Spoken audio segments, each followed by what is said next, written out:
I think this is the best sounding McLaren we've built so far, honestly.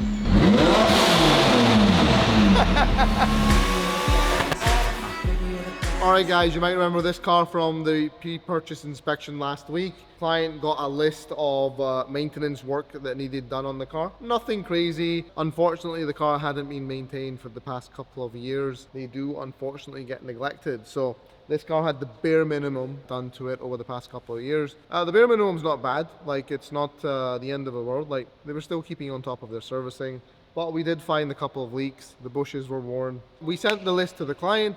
The client used the pre-purchase inspection from us to enter negotiations with the dealer he was purchasing the car from. He ended up purchasing the car. Now he has given it to us for not only getting all of the maintenance items we picked up on repaired, but also going for a stage 2, and not only just the stage 2, it's also going for our engine build because he wants our warranty. So we're also going to be putting a WaveTrack LSD in this car and upgrading the front PWR charge coolers as well. Whilst the engine's out, we're going to be removing the intake sound generator system. The 675 LTs have a dual intake sound generator system set up. It's also got an exhaust sound generator, but the exhaust sound generator we're going to leave in there because that doesn't affect the engine, or it doesn't cause, you know, air-fuel imbalance inside the intake manifold if it starts leaking. We're going to be putting decats on there. We are also going to be removing the secondary air injection system. We're going to be upgrading the air filters, fitting blow-off valves, and I think spark plugs, GTR coils. There's probably a bunch of stuff that I've missed, but I'm really excited for this build.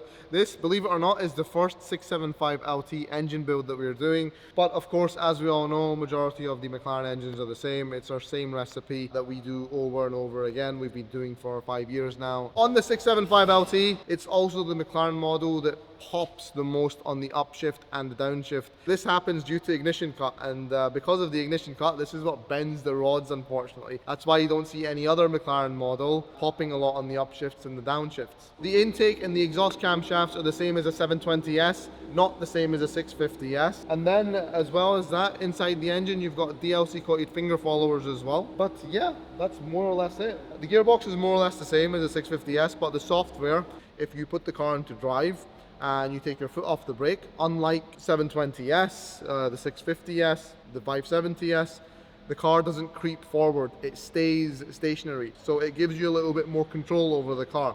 It's one of my favorite features about the McLaren. So when we fit the 765 final drive onto the 720s, we change the software on the TCU to allow it not to creep when you lift your foot off the brake. A New York 9s and everywhere else 6. Time-wise, the opposite goes for chicks. I'm in a taxi, texting with my best friend. He's sleeping with this girl that he met up on the West End. Baby, you're the baddest. Baby, you're the baddest girl. Nobody else matters. Nobody else matters, girl. I'm sitting in the bathroom. I'm sitting in the bathroom, girl. I hope nobody catches. I hope nobody catches.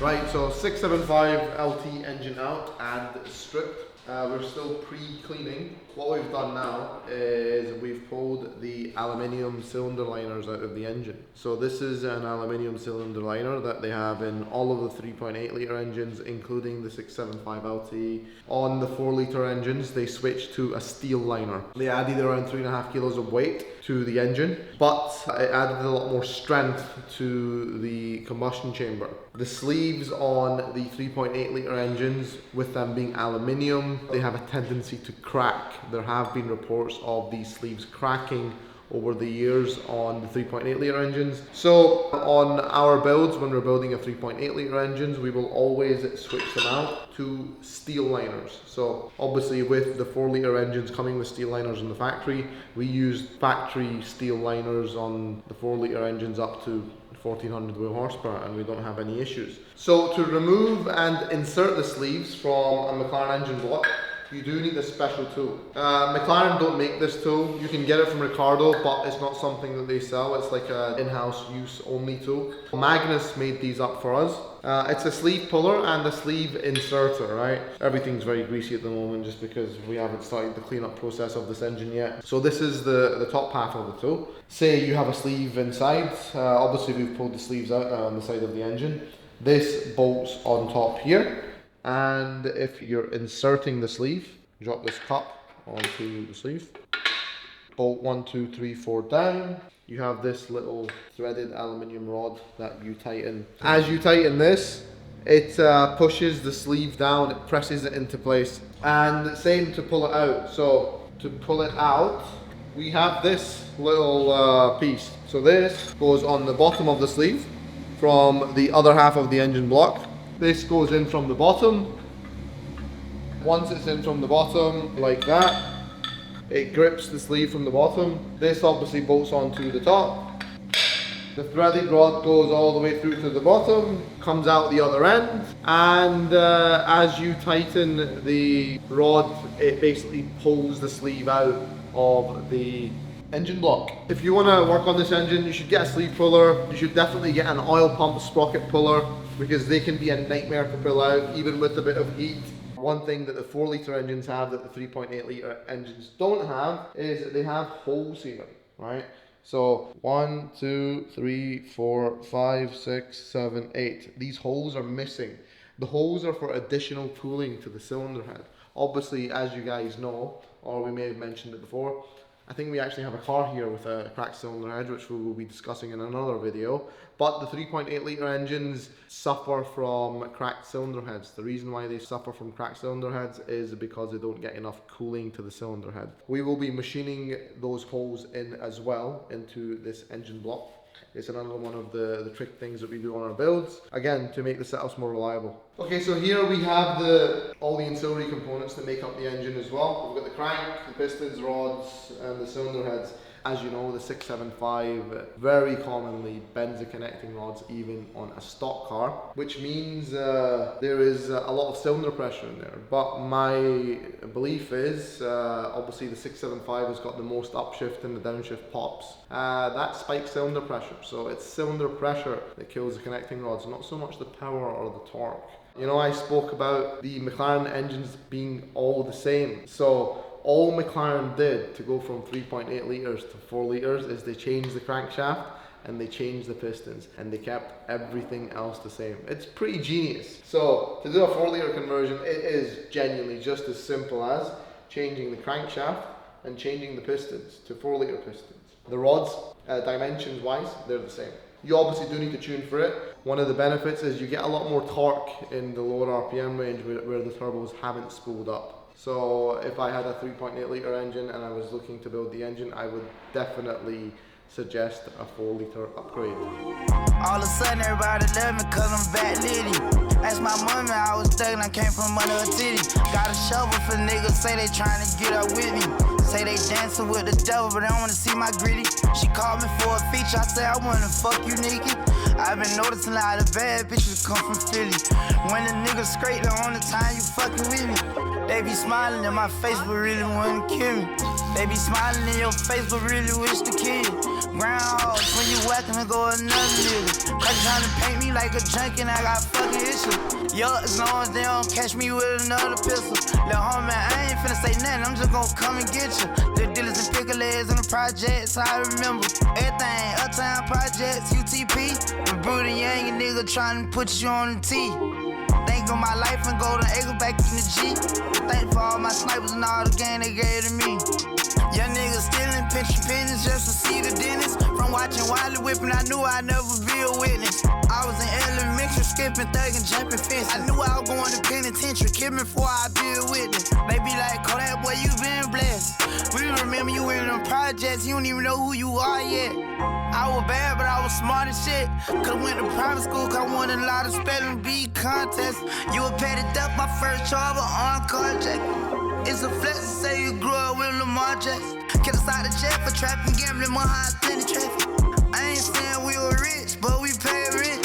So much gay shit with the fame shit, man. Alright, so the 675 LT engine is ready to go back into the car. This is now fully built. What started off as a mild build turned into something pretty crazy. The client decided midway through that he wanted to do the 4-litre conversion. So it is now converted. It's got the LSD, it's got upgraded injectors, it's still on stock turbos, but it's going to be a riot. This client, he said to me, I don't want to see you for a year. So he only wants to return to me for his annual service. He asked me to address anything and everything that could be a potential issue. So it's got an upgraded 250 amp alternator in there. It also gives a bit more power to the fuel pumps. He did ask about a turbo upgrade, but I wanted him to stay on stock turbos. It's a 675 LT, so you want all of that low down power, you know. You don't want to make it laggy. I feel like it would ruin the characteristic of the car. We're going to drop the engine in tonight and strap it down to the dyno tomorrow.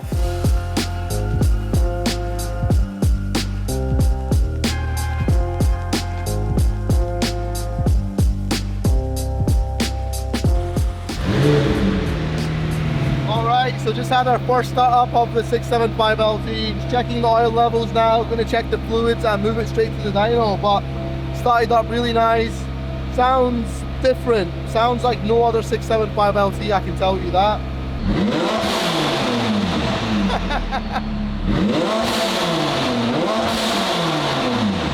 It's going to be a riot. Oh man, I want one, insane, so good. I think this is the best sounding McLaren we've built so far, honestly. Wow, I'm so impressed. The look on the customer's face when you build them something like this, it's unbeatable. It sounds so fucking good. Holy shit, bro, I really want one.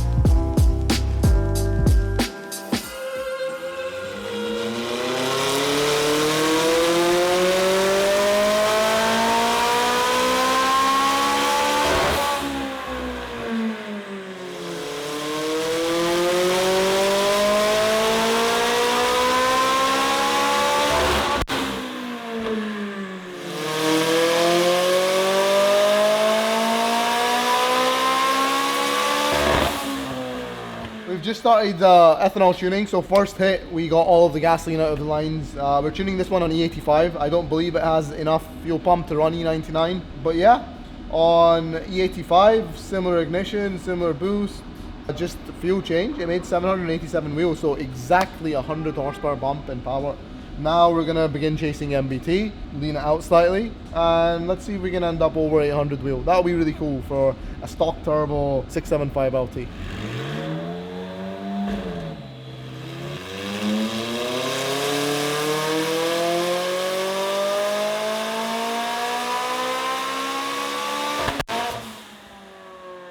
Okay guys, wrapping this 675 LT build up, 4-litre conversion, stock turbos, but fully built engine. Made good power, it made around 700 wheel, just under 700 wheel on pump 98, and it made 800 wheel on E85. Sick build.